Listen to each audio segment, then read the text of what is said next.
नमस्कार, जय हिंद, वंदे मातरम दोस्तों। द एग्जाम पॉइंट के यूट्यूब चैनल पर आप सभी का स्वागत है।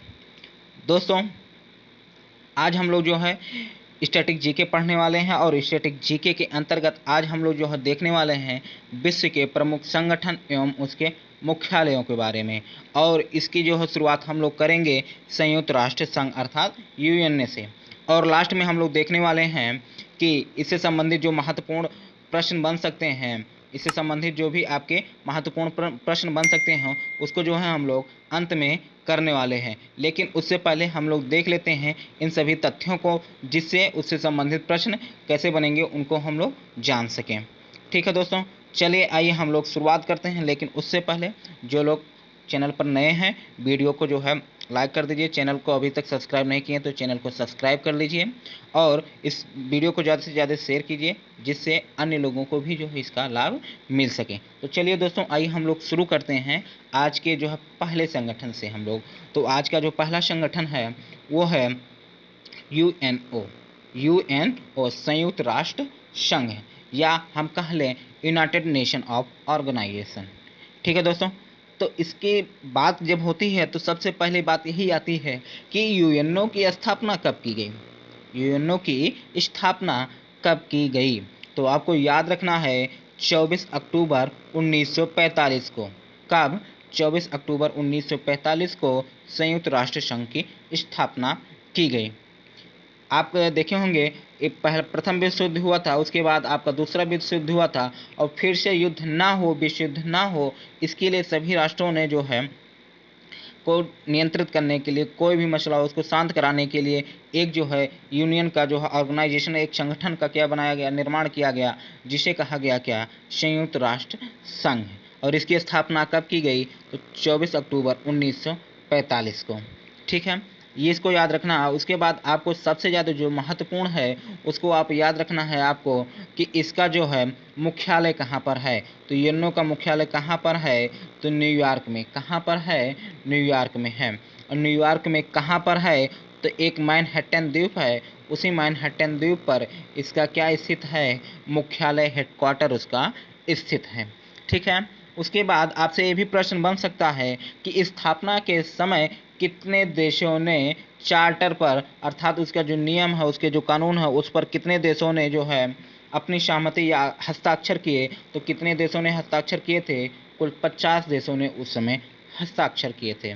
वर्तमान की बात की जाए तो वर्तमान में सदस्य देशों की संख्या कितनी है, तो वर्तमान में सदस्य देशों की संख्या है 193। कितना है दोस्तों, 193। और इसमें सबसे नया सदस्य कौन है, तो सबसे नया सदस्य जो है दक्षिणी सूडान है, जो 11 जुलाई 2011 को यूएनओ का सदस्य बना। ठीक है दोस्तों, तो आपको क्या क्या याद रखना है। पहला, इसकी स्थापना 24 अक्टूबर 1945 को, मुख्यालय न्यूयॉर्क के मैनहट्टन द्वीप पर। स्थापना के समय जो चार्टर एक्ट था उस पर कितने लोगों ने जो है हस्ताक्षर किए थे, तो कुल 50 लोगों ने हस्ताक्षर किए थे। कुल सदस्य देशों की संख्या 193, जिसमें से सबसे नया है आपका दक्षिणी सूडान। ठीक है दोस्तों, अब बात कर लेते हैं कि यूएनओ की कामकाज की भाषा क्या है। तो यूएनओ की कामकाज की दो भाषाएं हैं, एक है आपका अंग्रेजी और दूसरा है आपका फ्रेंच। इन्हीं दोनों भाषाओं में क्या होता है, वहाँ की कार्रवाई या कुछ भी जो सूचना होती है प्रकाशित की जाती है वो है आपकी अंग्रेजी और फ्रेंच। इसमें जो है कुछ और भी भाषाएं हैं। कौन सी, एक हो गई आपकी अरबी, एक हो गई चीनी, दूसरी अगली हो गई रूसी, और तीसरी अगली हो गई आपकी स्पेनी। तो अब देखिए, आपको यहाँ पर याद रखना है क्या, कि संयुक्त राष्ट्र में कुल 6 भाषाओं का क्या किया जाता है, प्रयोग किया जाता है, जिसमें जो सबसे कॉमन है वो आपका क्या है, अंग्रेजी। जो आपका सबसे कॉमन है वो आपका है क्या, अंग्रेजी। ठीक है, अब देखिए यहाँ पर 3 महाशक्तियों को याद रखना। कौन, एक तो आपका हो गया अमेरिका, अमेरिका से याद रखेंगे आप अंग्रेजी। फिर उसके बाद आपको चीन याद रखना है, तो चीन से आप याद रखेंगे क्या, चीनी। ठीक है, उसके बाद आपको याद रखना है क्या, रूस। तो रूस को क्या रखेंगे, यहाँ पर बोली जाती है रूसी भाषा। ठीक है, फिर अरब देशों को याद रखेंगे, तो अरब देशों में कौन सी भाषा ज़्यादातर बोली जाती है, तो अरबी। कौन सी भाषा, अरबी बोली जाती है। ठीक है, फिर उसके बाद आ जाइए आप यूरोप में, तो यूरोप में आपको याद रखना है फ्रेंच और स्पेनी को। क्या याद रखना है, फ्रेंच और स्पेनी को। तो इस तरीके से कुल कितनी भाषाएं बोली जाती हैं, 6 भाषाएं बोली जाती हैं। ठीक है दोस्तों, आइए चलिए अब हम लोग बात कर लेते हैं संयुक्त राष्ट्र संघ के अंगों के बारे में। तो संयुक्त राष्ट्र संघ के कितने अंग हैं, तो बताइए दोस्तों कितने अंग हैं, तो 6 अंग। कितने अंग हैं, कुल 6 अंग हैं, जिसमें से पहला अंग क्या है, महासभा। क्या है, महासभा। अगला सुरक्षा परिषद, अगला सचिवालय, फिर आर्थिक एवं सामाजिक परिषद, उसके बाद अंतर्राष्ट्रीय न्यायालय, उसके बाद न्यास परिषद। ठीक है, तो इस तरीके से कुल कितने सदस्य हो गए, कुल 6 सदस्य हो गए। तो आपको क्या क्या याद रखना है, पहला महासभा, दूसरा सुरक्षा परिषद, तीसरा सचिवालय, चौथा आर्थिक एवं सामाजिक परिषद, पांचवा अंतर्राष्ट्रीय न्यायालय और छठा है आपका न्यास।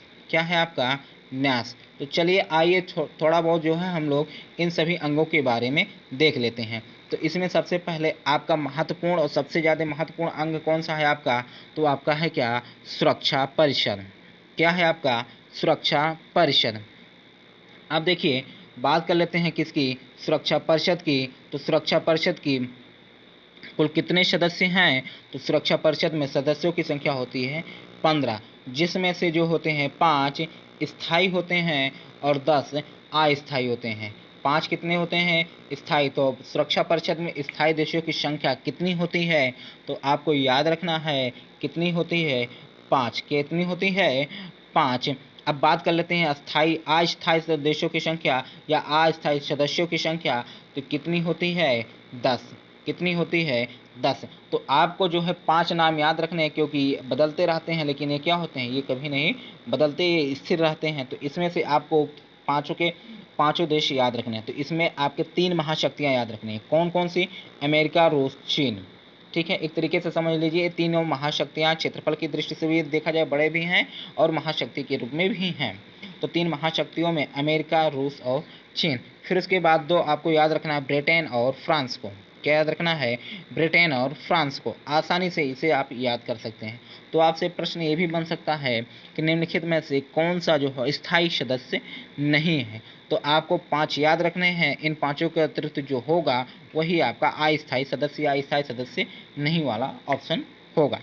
ठीक है दोस्तों, चलिए अब हम लोग बात कर लेते हैं स्थायी सदस्यों के बारे में। ठीक है, तो देखिए अस्थायी सदस्यों की संख्या कितनी होती है, तो अस्थायी सदस्यों की संख्या होती है 10। ठीक है, और इन अस्थायी सदस्यों का चुनाव किसके द्वारा किया जाता है, तो महासभा द्वारा इन सदस्यों को क्या होता है, चुनाव। और चुनाव में जो है जब किसी सदस्य को 2/3 बहुमत मिल जाता है, तो वह जो है अस्थायी सदस्य बन जाता है। क्या बन जाता है, अस्थायी सदस्य बन जाता है। लेकिन सबसे इम्पोर्टेंट है कि अस्थायी सदस्य कितने वर्षों के लिए बनता है, तो इसको आपको याद रखना है, 2 वर्षों के लिए बनता है। अस्थायी सदस्य कितने देशों के लिए बनता है, तो आपको याद रखना है 2 वर्षों के लिए बनता है। ठीक है दोस्तों, अब चलिए कुछ महत्वपूर्ण फैक्ट हैं, थोड़ा सा उसको हम लोग देख लेते हैं। तो सबसे पहले बात यही आती है कि अस्थायी सदस्य सबसे अधिक कौन देश बना, तो आपको याद रखना है जापान। ये कितनी बार बन चुका है अस्थायी सदस्य, ये 11 बार बन चुका है। कितनी बार, 11 बार। तो आप पूछ लिया जाए कि भारत जो है कुल कितनी बार बना हुआ है, तो भारत भी जो है 8 बार अस्थायी सदस्य बन चुका है। ठीक है, और क्या वर्तमान में भारत अस्थायी सदस्य है, तो जी हाँ, वर्तमान में भारत जो है सुरक्षा परिषद का अस्थायी सदस्य है। और इसका जो है कार्यकाल है 1 जनवरी 2021 से 31 दिसंबर 2022 तक। ठीक है, जो कि 2022 तक चलने वाला है, जो है अस्थायी सदस्य के रूप में रहेगा। तो दोस्तों आपको यहाँ से क्या क्या चीज़ें याद रखनी है, तो इसमें सदस्य देशों की संख्या कितनी होती है, 15। सदस्य देशों की संख्या 15, स्थायी 5, अस्थायी 10। स्थायी वाले कौन कौन से 5 हैं, अमेरिका, रूस, चीन, ब्रिटेन, फ्रांस। सदस्य देशों का जो है अस्थायी सदस्यों का जो है कार्यकाल कितने वर्ष का होता है, या समझ लीजिए कितने वर्षों के लिए चुने जाते हैं, 2 वर्षों के लिए। भारत कितनी बार जो है अस्थायी सदस्य बन चुका है, तो आपको याद रखना है कितनी बार, 8 बार। कितनी बार, 8 बार। चलिए अब हम लोग चलते हैं अगले अंग पर। तो आपका अगला अंग है सचिवालय। अगला अंग क्या है आपका, सचिवालय। तो सचिवालय का प्रमुख कौन होता है, तो उसे कहते हैं हम लोग महासचिव। क्या कहते हैं इसे, महासचिव। और इनका कार्यकाल कितने वर्ष का होता है, 5 वर्ष का होता है। तो जो यहाँ पर महासचिव चुना जाएगा उसका कार्यकाल कितने वर्ष का होता है दोस्तों? तो आपको याद रखना है 5 वर्ष। कितने वर्ष? 5 वर्ष। ठीक है। अब इसमें सबसे महत्वपूर्ण यही पूछा जाता है कि वर्तमान में कौन है या पहले कौन है, या कुछ अन्य फैक्ट निकल के आते हैं। तो कौन कौन से फैक्ट निकल के आते हैं? तो पहला फैक्ट है आपका कि पहले कार्यकारी महासचिव कौन हुए थे? तो ग्लैडविन जेब। कौन होते? ग्लैडविन जेब, जो कहाँ के थे? आपके यूके के। कहाँ के? यूके के। ये आपके पहले कार्यकारी महासचिव थे। देखिए शब्दों को आपको गौर करना है, इन्हीं शब्दों का ही खेल है। ये कौन से थे? ये पहले कार्यकारी सदस्य महासचिव थे। लेकिन जब बात कर लें पहले महासचिव कौन बने थे, तो पहले महासचिव बने थे ड्रिग वेली। कौन बने थे? ड्रिग वेली, जो नॉर्वे के थे। इन्होंने बाद में क्या दे दिया था? इस्तीफा दे दिया था।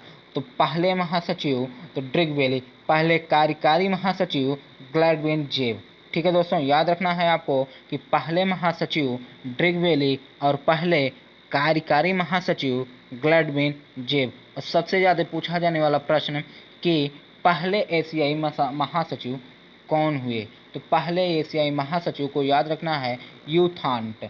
क्या याद रखना है? यू थांट। ये कहाँ के निवासी थे? तो म्यांमार के। कहाँ के? म्यांमार के। चलिए दोस्तों, तो चलिए देखिए अंतर्राष्ट्रीय न्यायालय। तो सबसे पहले बात यही आती है कि अंतर्राष्ट्रीय न्यायालय की स्थापना कब की गई? तो आपको याद रखना है कि 3 अप्रैल 1946 को जो है इसकी स्थापना की जाती है और इसका मुख्यालय बनाया जाता है हेग में, जो कहाँ स्थित है? आपके नीदरलैंड में। आपको मोस्ट इम्पॉर्टेंट में याद रखना है कि अंतर्राष्ट्रीय न्यायालय का मुख्यालय कहाँ पर स्थित है? तो हेग में। ये कहाँ पड़ता है? नीदरलैंड में। ठीक है। तो अब देखिए एक चीज़ यहाँ पर अपने आप निकल स्पष्ट हो जाती है कि अंतर्राष्ट्रीय किसका अंग है? तो अंतर्राष्ट्रीय न्यायालय संयुक्त राष्ट्र संघ का अंग है, लेकिन स्थापना के समय ये इसका अंग नहीं था। तो इस तरीके से भी प्रश्न आपसे पूछा जा सकता है कि निम्नलिखित में से कौन सा अंग संयुक्त राष्ट्र संघ के स्थापना के समय नहीं था? तो अंतर्राष्ट्रीय न्यायालय संयुक्त राष्ट्र संघ की स्थापना के समय नहीं था। इसकी स्थापना बाद में की जाती है और अंग बनाया जाता है कब? 3 अप्रैल 1946 को। ठीक है, ये चीज़ आपको याद रखना है। फिर आपका सबसे ज़्यादा महत्वपूर्ण पॉइंट बन जाता है कि न्यायाधीशों की संख्या कितनी होती है। क्या? कि न्यायाधीशों की संख्या कितनी है? तो अंतर्राष्ट्रीय न्यायालय में न्यायाधीशों की संख्या होती है कितनी? 15। कितनी? 15। ठीक है, अंतर्राष्ट्रीय न्यायालयों में न्यायाधीशों की संख्या कितनी? 15।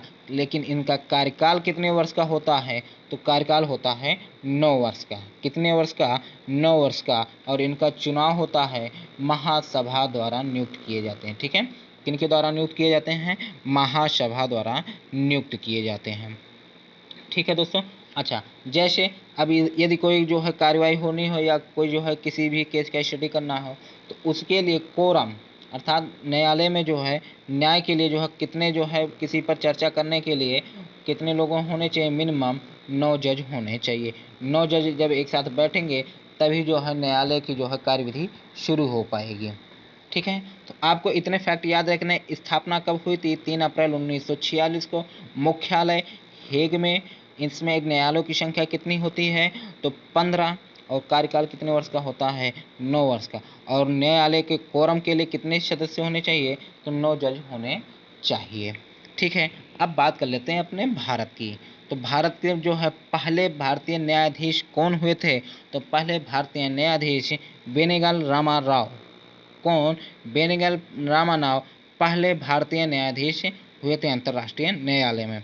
और अंतर्राष्ट्रीय न्यायालय में पहले भारतीय मुख्य न्यायाधीश के पद पर कौन पहुंचा? तो नगेंद्र सिंह। कौन पहुंचे?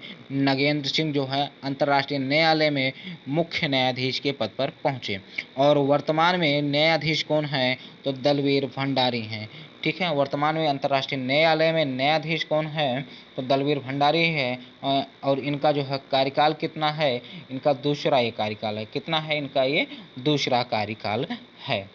ठीक है दोस्तों, तो चलिए, आपके जो है इतने अंक सबसे ज़्यादा महत्वपूर्ण थे। यहाँ से आपके जो प्रश्न बनते हैं, इन प्रश्नों की श्रृंखला को अब हम लोग चलते हैं करने। लेकिन उससे पहले अभी तक वीडियो को लाइक नहीं किए हैं तो वीडियो को लाइक कर दीजिए और ज़्यादा से ज़्यादा शेयर भी करिए, जिससे जो है अन्य विद्यार्थियों, जो भी छात्र मेहनत कर रहे हैं, उनको भी जो है इसका लाभ मिल सके। तो चलिए, आइए हम लोग देखते हैं इससे संबंधित जो महत्वपूर्ण प्रश्न बन सकते हैं वो कौन कौन से हैं। तो इससे संबंधित महत्वपूर्ण प्रश्न पहला है कि संयुक्त राष्ट्र संघ की स्थापना कब किया गया। तो चलिए बताइए दोस्तों कि संयुक्त राष्ट्र संघ की स्थापना कब किया गया। तो आपको याद रखना है 24 अक्टूबर 1945। कब? 24 अक्टूबर 1945 को इसकी स्थापना की जाती है। संयुक्त राष्ट्र संघ का मुख्यालय कहाँ पर स्थित है। तो आपको बताना है क्या, कहाँ पर स्थित है, न्यूयॉर्क में। कहाँ पर? न्यूयॉर्क में। ठीक है दोस्तों, चलिए अगले प्रश्न की तरफ बढ़ते हैं। और अगला प्रश्न है कि संयुक्त राष्ट्र संघ में शामिल होने वाला सबसे नया देश कौन सा। अभी मैंने बताया सबसे नया देश कौन सा है, आपका दक्षिणी सूडान। कौन सा है आपका? दक्षिणी सूडान। कब शामिल हुआ? 2011 में जो है यूएनओ का सदस्य बना। फिर बात कर लेते हैं कि वर्तमान में संयुक्त राष्ट्र संघ में कुल सदस्य देशों की संख्या कितनी है। तो आपको याद रखना है 193। कितना? 193। स्थापना के समय कितने देशों ने हस्ताक्षर किया था? 50 देशों ने। कितने देशों ने? 50 देशों ने स्थापना के समय हस्ताक्षर किया था। ठीक है दोस्तों, चलिए आगे बढ़ते हैं हम लोग। तो बात कर लेते हैं किसकी, कि संयुक्त राष्ट्र संघ में जो है कितने अंग हैं। संयुक्त राष्ट्र संघ के कितने अंग हैं। तो आपके बताना है, आपको 6 अंग हैं। कौन कौन से? तो आपको याद रखना है क्या, पहला है महासभा, फिर उसके बाद सुरक्षा परिषद, सुरक्षा परिषद के बाद आपको क्या याद रखना है, सचिवालय, सचिवालय के बाद याद रखना है आपको आर्थिक एवं सामाजिक परिषद, फिर उसके बाद आपको याद रखना है क्या, अंतर्राष्ट्रीय न्यायालय, और लास्ट है आपका न्यास परिषद। तो ये आपके कितने न्यायालय अंग हो गए? 6। ठीक है, चलिए अगला है आपका कि संयुक्त राष्ट्र संघ में, देखिए इसको काट दीजिए, प्रिंटिंग मिस्टेक है। निम्नलिखित में से कौन संयुक्त राष्ट्र संघ का अंग नहीं है। तो आपको याद रखना है क्या, विश्व बैंक संयुक्त राष्ट्र संघ का अंग नहीं है। न्यायालय है, न्यास परिषद है, महासभा है, सुरक्षा परिषद है, सचिवालय है। ठीक है, चलिए अगले बिंदु की तरफ हम लोग बढ़ते हैं। अगला क्वेश्चन है कि सुरक्षा परिषद में स्थायी देशों की संख्या कितनी है। तो सुरक्षा परिषद में स्थायी देशों की संख्या 5 और अस्थायी सदस्य देशों की संख्या 10। ठीक है, अस्थायी देशों की संख्या 10। 5 कौन कौन से हैं। तो आपको याद रखना है चीन, अमेरिका, रशिया, फिर उसके बाद आपको याद रखना है क्या, फ्रेंच, अर्थात फ्रांस से याद हो गया, फ्रांस से, और लास्ट में आपका ब्रिटेन। कौन है आपका? ब्रिटेन। ये 5 देश हैं जो इसके स्थायी सदस्य हैं। अगला है निम्नलिखित में से कौन सा देश सुरक्षा परिषद का स्थायी सदस्य नहीं है। तो भारत जो है इसका स्थायी सदस्य नहीं है। क्या है? अस्थायी सदस्य है। ठीक है, भारत जो है यूएनओ में अस्थायी सदस्य है। और कब से कब तक है? तो 2021 से 2022 तक। 2 वर्षों का जो है अस्थायी सदस्यों का होता है, 2 वर्षों के लिए चुने जाते हैं स्थायी सदस्य देश से। ठीक है, चलिए अगले तरफ बढ़ते हैं। सुरक्षा परिषद में अस्थायी सदस्य देशों का चुनाव कितने वर्षों के लिए होता है। बहुत ही मोस्ट इम्पॉर्टेंट है कि स्थायी देशों का चुनाव कितने वर्षों के लिए किया जाता है। तो आपको याद रखना है कितने वर्षों के लिए, 2 वर्षों के लिए। जो है 2/3 बहुमत होने पर जो है इन्हें अस्थायी सदस्य की श्रेणी में शामिल किया जाता है। भारत अब तक कितनी बार सुरक्षा परिषद का अस्थायी सदस्य बन चुका है। तो कितनी बार? 11 बार। सबसे ज़्यादा कौन बना है? तो भारत 8 बार। कितनी बार? 8 बार। ठीक है, और सबसे अधिक बार कौन बना है? 11 बार। कौन? जापान। जापान जो है सबसे अधिक बार जो है अस्थायी सदस्य के रूप में बन चुका है, वो भी 11 बार। ठीक है, चलिए अगले प्रश्न की तरफ बढ़ते हैं। अगला प्रश्न है कि निम्नलिखित में से कौन सी भाषा संयुक्त राष्ट्र संघ की कामकाज की भाषा है। तो संयुक्त राष्ट्र संघ की कामकाज की भाषा कौन सी है? तो अंग्रेजी है। कौन सी है?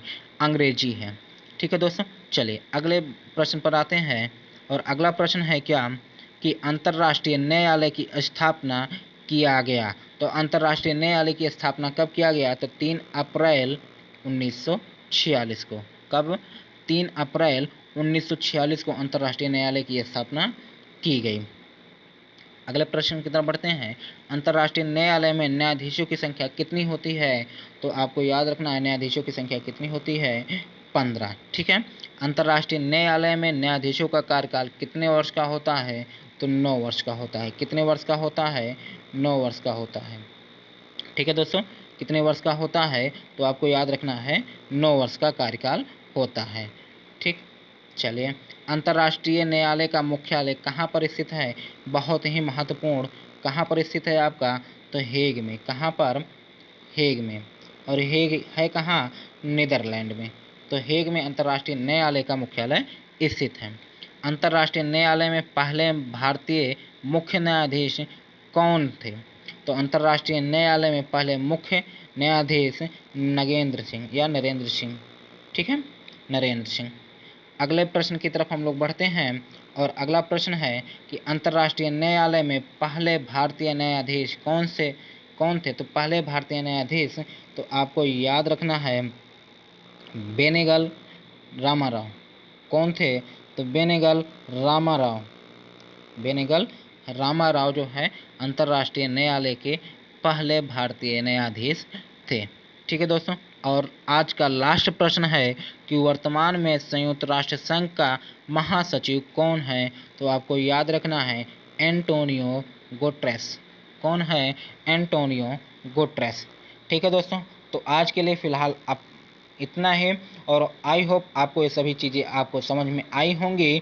तो वीडियो को फटाफट कर दीजिए लाइक और शेयर, और चैनल को अभी तक सब्सक्राइब नहीं किया तो चैनल को सब्सक्राइब कर लीजिए, बेल आइकन को प्रेस कर लीजिए, जिससे जब भी आपके वीडियो अपलोड किया जाए तो आपके पास उसका नोटिफिकेशन पहुंच जाए। तो दोस्तों, आज जो है हम लोगों ने जो है संयुक्त राष्ट्र संघ के बारे में, इससे संबंधित प्रश्न क्या हो सकते हैं, इन सभी चीज़ों को अच्छे से देख लिया। अब इसके जो है अगले जो